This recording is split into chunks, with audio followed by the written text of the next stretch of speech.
আমাদের খেলা এখনই শুরু হয়ে যাবে। হাফ টাইমের পর রেফারি বাঁশি দিচ্ছে। আমাদের আগামীকালকের খেলা বস্তল ভার্সেস কলতাপাড়া, আমবাগ ভার্সেস কাহেনা। দুইটি ম্যাচ হবে, একটি ম্যাচ হবে 3টা 40-এ, আরেকটি ম্যাচ হবে 5টা 20-এ। 5টায় আরেকটি ম্যাচ শুরু হবে। আমাদের আজকের খেলা একটি ম্যাচ হবে সকাল 3টায়, বিকাল 3টা 40 একটি ম্যাচ শুরু হবে। আরেকটি ম্যাচ শুরু হবে 5টা 10-এ অথবা 20-এর দিকে।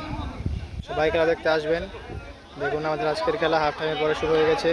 এই যে আরমান খেলবো না, গেলে নেই বোঝারি আনছি।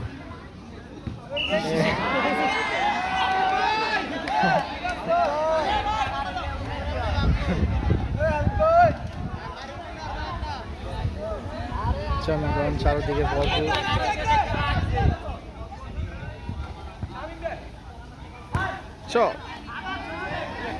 গোল হলো।